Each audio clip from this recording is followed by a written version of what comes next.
Welcome all dear viewers to day 73 of this Ramayana 108. There was a few requests that I got regarding the story of the pigeon to be told in one of the episodes. According to it, now in the sequence, if we see the events, it is the story of the pigeon which Rama is going to narrate now. We are going to see the story of the pigeon in this episode. This story of the pigeon has been described by Valmiki in just one shloka. But if we just see the commentary which has been done for this one shloka, it cannot be expressed by words. In that way, let us see the verse where Rama narrates the story of a pigeon. Shruyate hi kapotena shatrush sharanamagatah architascha yatha nyayam svaischa mamsair nimantritah. In this shloka, we do see that it starts with the word Shruyate. Here, Shruyate normally means it must be popularly heard, it must be popularly known, that is what it means.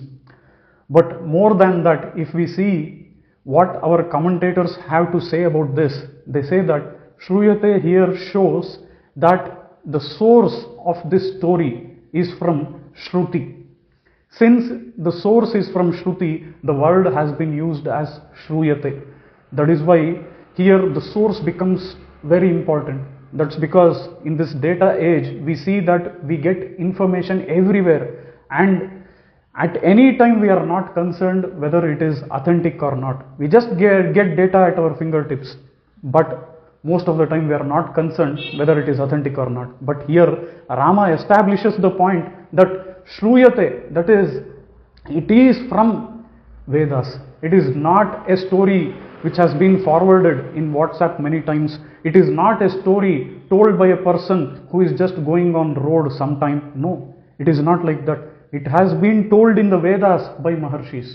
We will be seeing those things, who has told this story and who has revealed it in the Vedas. We will be seeing it in the further episodes. But right now, since it is said Shruyate, it means this story has been originated. That is, originally we can find the source of this story from Vedas. So to establish the authenticity of the story, Rama says, Shruyate hi kapotena. Kapota means we all know that it is about a pigeon.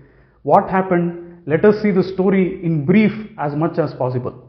Now, if we see the story that there was a hunter who was going by, and we do see that that hunter was going by and he wanted some or other prey to be caught, but for his misfortune, he just roamed all over the forest, and on that day he could not get any prey.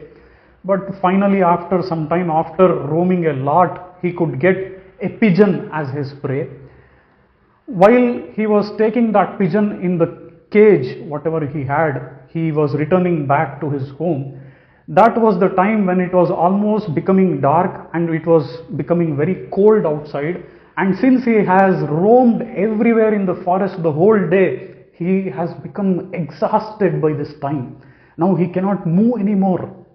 That is the kind of situation he is in. He has a cage where he has a pigeon too. Now he is completely exhausted. He cannot even walk a step. That's how exhausted he is. That is the point when he just sits under a tree, completely exhausted. He is not able to move and he is shivering from cold. At the same time, he is really hungry too. He doesn't know what to do. That is the time when he becomes so helpless. We do see in many episodes, that is, even during Gajendra Moksha, we do see that Gajendra called out for Narayana when once he became helpless. That is, he could not fight anymore with crocodile. That's the time when he called for Narayana. In the same way, Draupadi tried for herself for a long time. Once she was helpless, that is the time when she did surrender to Lord Shri Krishna. In the same way, even here, he was not able to move any step further. That's how exhausted he was. And he sat at the base of a tree and he could not do anything. He is shivering from cold and he is really hungry. He doesn't know what to do. That is the time when, in this helpless state, he surrendered to the Vanadevatas there. He said, "Oh Vanadevatas, Please somehow get rid of the cold that I am experiencing.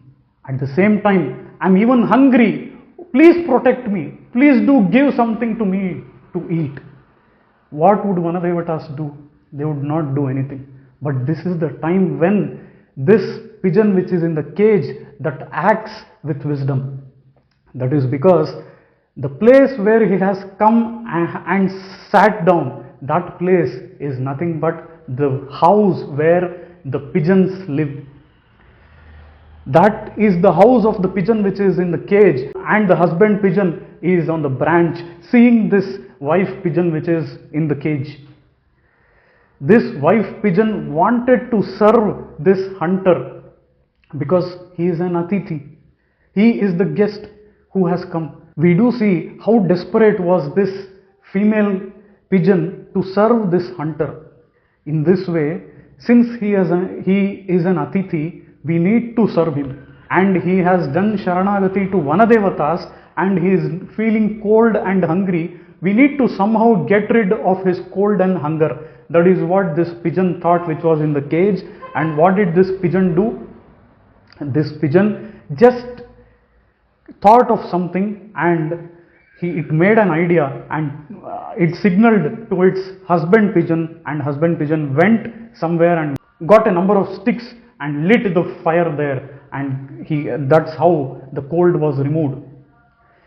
That is, he was not experiencing cold anymore. He was little better at this situation now. Now his cold is however gone, but however he is still hungry. So to get rid of his hunger, this pigeon from the cage it shrunk its body a little bit and came out of the cage and jumped onto the fire which was burning, and it offered itself as the meat to him. Architascha, that is what Valmiki says in this verse. Architaha, which means the person who has come as Atithi has to be worshipped. So how did this pigeon worship? It worshipped by removing his cold, by removing his hunger, by swaishcha mamsaihi. It sacrificed its own meat as the food to the hunter. In this way, we do see nimantritaha, which means he is a guest. It is like once the guest has come, he has to be treated well, he has to be satisfied well. That is how desperate this pigeon was. We do see this pigeon does not have any jnana like human beings, because it has not gone to Vasishtha or Vishwamitra to learn something from them. No, it has not gone anywhere. It is not at all a human being. It does not have this Sharanagata Samrakshana jnana. Even then, this pigeon acted like this. Who are we? Especially who am I? I am Lord Sri Rama. How should I be acting? That is because I have learnt under Vishwamitra and Vasishtha.